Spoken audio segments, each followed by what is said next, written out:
So I'm here close to downtown Eustis, and we're going to go into Pinball Restorations, where they buy, sell, and repair pinball machines. A really unique store, and I really think this is what makes communities unique, I think. Places like this that aren't cookie cutter chains. This is just a guy who loves and is passionate about pinball machines, and he restores these machines, keeps them running.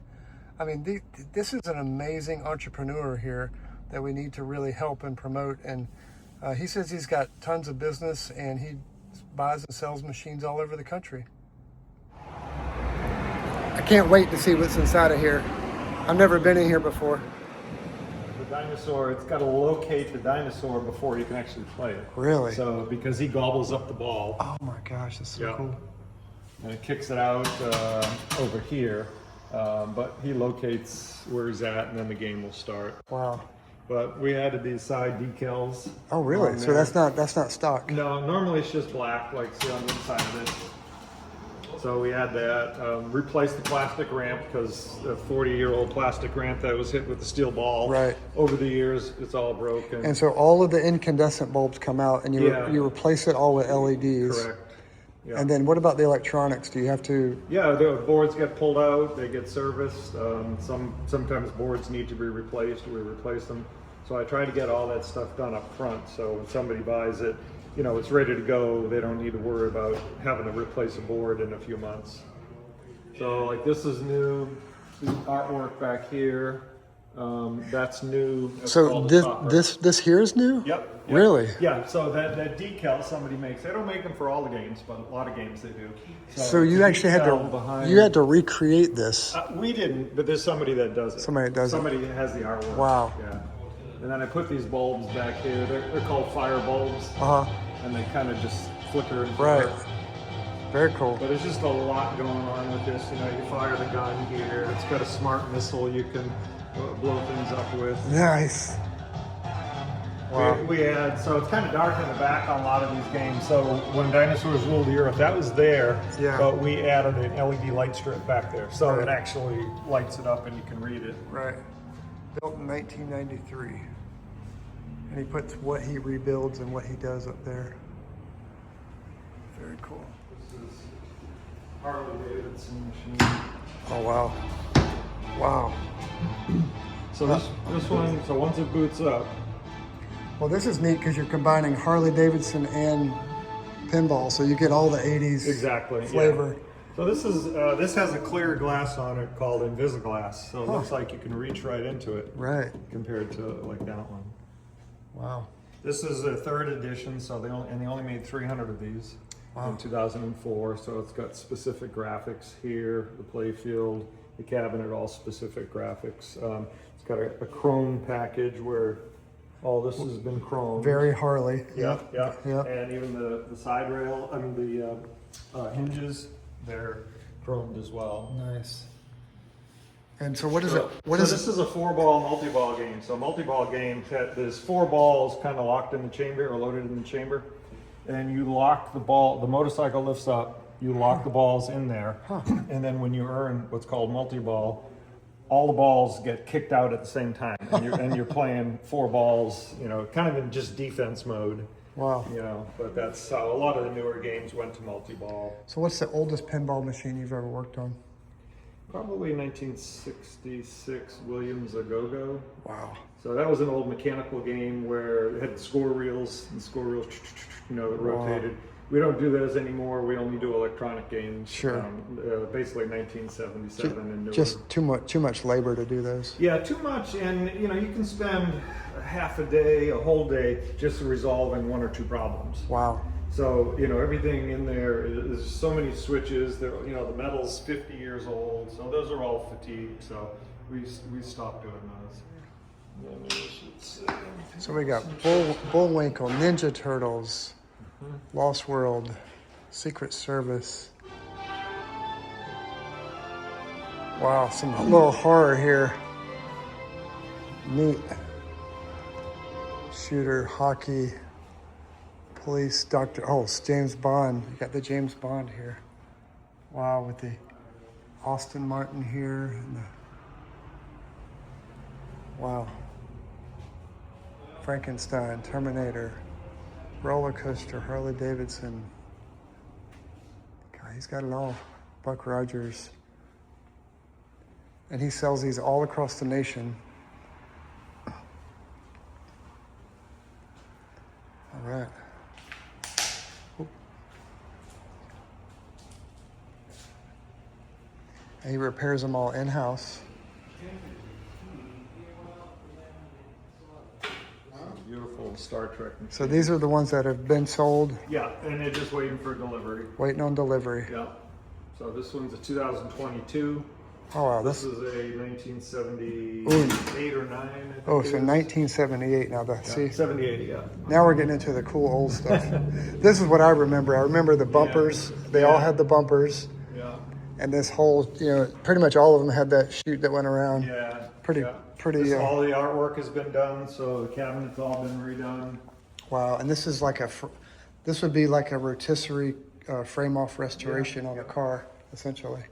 Because he does all of everything is smooth and clean. There's no, nothing is patinaed or anything like that. I mean, really impressive how everything is just almost like you open your eyes and you're in 1978 here. And here we've got more Dr. Hook, Demolition Man. We got Blackout, the Mystic, and F-14 Tomcat. That looks like, this is an unrestored. Correct, yeah. So all this will be like brand new, just like Star Trek. Yep. So all that will be sanded down and redone. So here you can see the patina, how the paint is flaking off. So he's going to redo all that. And then you can see the buttons are all worn. Yep. The buttons are all worn. The coin slots are all worn. So this thing has had a hard life. A hard, busy life. All this paper he will redo. Wow, and you can see even here you can see the all the wearing and the rubbing and all that. Wow. So he's got to restore all that. But this is pretty neat. It's got all these different channels for the balls to go. Yeah, that's a 3-ball multi-ball, so it can be playing 3 balls at the same time depending on how you earn it. Wow. Very cool.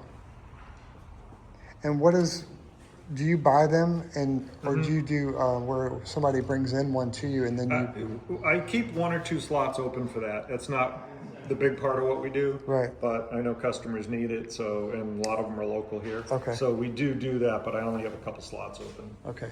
And here you can see all the instructions are cleaned up, how everything looks perfect, like you're back in 1980 or whatever. So this is what it started out looking like. Wow. Just kind of faded and ugly. And then this is what it ended up looking like. Amazing. Transformation. Yep. Wow. And then Super cool. 8-ball Deluxe has been a popular one. This is generally what it looks like. Yeah.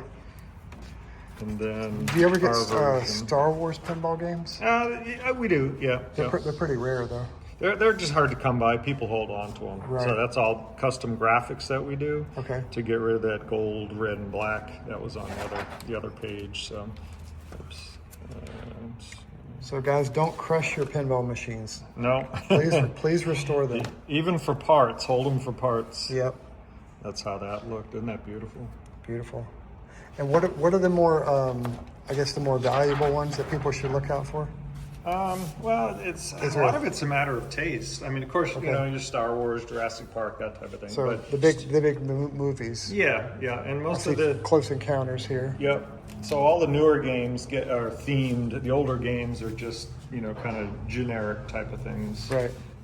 Close Encounters is one that we do a custom on. This is kind of how it looks Nice. when it comes in. Wow, rough. Just kind of, and it's just ugly. It's just yellow with blue. Right. And then that's what ours looks like when it's done. Wow. So even better than when it was Yeah, new. yeah, exactly. So it's, again, custom graphics that we do.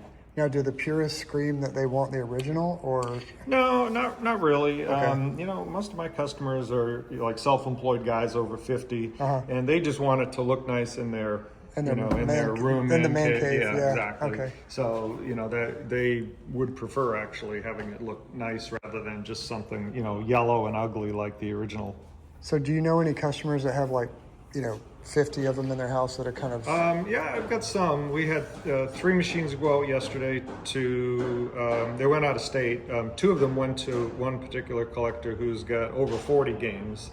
So we always hear about different people that have a lot of games like that. Now, how do you take old hardware that you can't even get parts for and turn it into a working pinball machine? Well, most of them we can get parts for. Oh, you can? We just replace some of the components. A lot of times, though, the boards are have battery corrosion acid that comes out of the batteries because people didn't change the batteries. They didn't even know that it had batteries.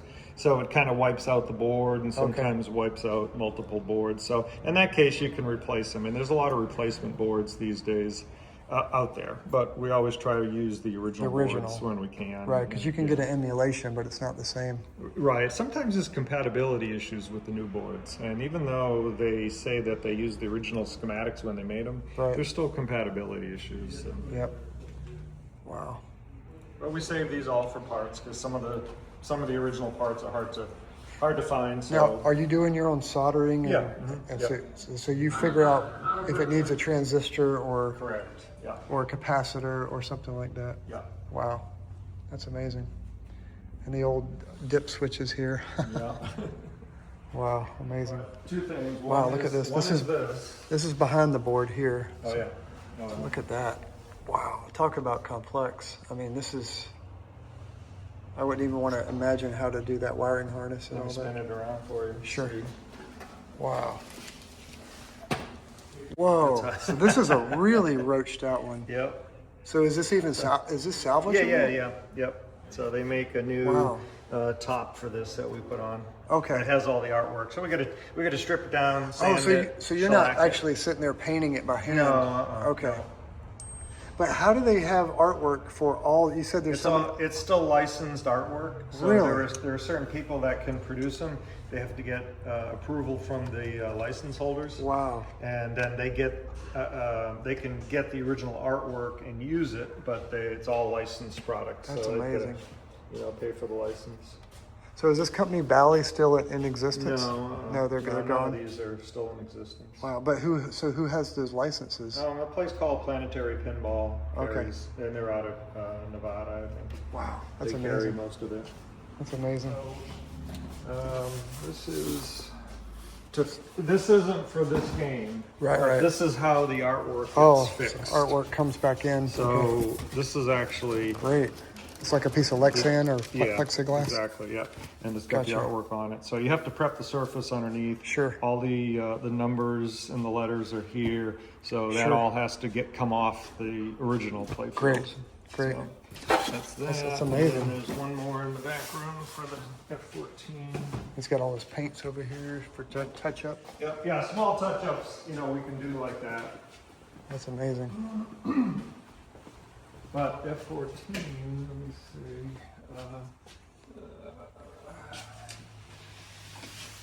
Oh wow. Let's see. So this is a lot of artwork. Oh, the artwork here. For the side of the heads. And are these vinyl or? Yeah. Oh wow! So you got Star Wars here. So this actually is the inside. So like on the inside here, where the black is. Wow. This would go there on a Star Wars. That looks really high quality though. It is. The detail. It's beautiful. Beautiful print. So we've got a Last Action Hero. Oh wow! New artwork. Very cool. And then the Riverboat Gambler artwork. Great. And then the F14 is right here. So that's how that's how that artwork gets fixed once the cabinet gets sanded and, amazing. And painted and prepped. Very cool. This here is fresh polyurethane. Oh, poly. So the green plastic Lexan piece that I showed you out there, that's for this playfield. So it all got stripped, sanded down. This is actually now 3 coats of polyurethane. Wow. And then once that dries and cures, then we'll put that on there and then start rebuilding. So guys out there, this is I mean, this is going to be a lost art one day. I hope one day we inspire kids to pick this up and keep this going, because we want to keep these machines working. Very cool. It goes, you know, here for the all the components as we So they break it down. strip everything down, Yep. and there's your face plate there with your coin the slots, door, and more of your backboards. yeah. What do they call the board? A play field. A play field. Yeah. So this is the back of the play field. Correct. See, I'm learning terminology here. It's all about nomenclature. Nomenclature is how you describe your tech. Or if you're a sailor like I am, that's also another way to do it. But yeah, all these boards. So yeah, don't throw all these boards away. They do have a second life. Absolutely. Yeah. And we got new glass. Oh, new glass. Over here. So you know, when we pull the glass out to work on the games, we put it here. Sometimes it's so scratched up that we don't want to reuse it, depending on the restoration level. So I do keep new play field. Is it all glass the and same soft. size? Or Generally, Okay. yeah. Generally, yeah. There's a few machines that are wider, And- but 99% of them are this way here. And does a local glass company do it, or do you No, I was using a local glass company, and then prices just shot up crazy. Right. I can actually get glass cheaper when they have some of the pinball shows in the different areas. Gotcha. I have the driver pick up some glass for me from, you know, like this glass would be used and made for new pinball machines. Okay. So then they sell glass, you know, extra. So do guys want the 70s and 80s ones, or do they want the newer ones, or it just depends on taste? As the older generation is passing, you know, it's kind of moving up the needle, Right. So that people are liking more Yep. of the 80s and 90s. Yep. You know, Just like cars today, you know. Yeah, exactly. Yeah. Yeah, the Hemi Cudas were going for $1 million. Now they're going for 200,000 or 150. Yeah. Yeah. And now the 80s cars, you know, old Toyota Supras are going for 100,000 now. Yep. So you're seeing the guard change. Yeah, exactly. Essentially. Yeah, similar with pinball. Yep. And that's why we don't do the old electromechanicals anymore. There's just not enough demand. There's too many problems with them. They're 50 plus years old now. Okay. And have you ever thought about branching out into regular arcade games? No, No. We can't keep up with what we have here. So you have enough with just the pinball side of it. And it's, even though it's in the gameplay arena, you know, it's a completely different ball game for arcade games. Gotcha. The arcade's a completely different animal. Yeah. Nice. Well, thank you. Sure. So I just want to say I got back from Pinball Restorations, and I'm so impressed. I'm sitting here in my Tesla thinking about this video, and so I just went on my browser in the car and did a search, and if you type in Pinball Restoration, he's the top, one of the top search results. I mean, there's other pinball movers and other things, but it's pretty impressive. And you know, this to me is just such a unique business. I mean, I love that about, you know, entrepreneurs is, I mean, he saw a niche and he created this business. Now he's a nationwide phenomenon on the pinball restoration side. And he's got all kind of really cool stuff here. And here's all his sales pending. And he's restoring and selling these things to guys, putting them in their man caves. I'm sure he's got some commercial customers too. But a lot of this is nostalgia. He said guys over 50. But yeah, we really should be celebrating these entrepreneurs who are, you know, taking these risks and creating these really cool businesses like this. I'm just so proud that this guy is, you know, here in Eustis, Florida, of all places. I mean, in our small little town, and he's really a celebrity in the pinball world, really. If you grew up in the 80s, you know, I mean, gosh, we spent hours and hours in arcades and in restaurants. I mean, pinball and arcade machines were everywhere when I was a kid. But yeah, this is just something really neat. I'm really excited about this guy here and his company. I didn't get to see any of the Star Wars or the Donkey Kongs. Those would be really cool. Those are kind of like the holy grail of some of the pinball machines. But yeah, just let me know in the comments what you guys think about this really, really cool place. Thank you for watching, and please subscribe down below.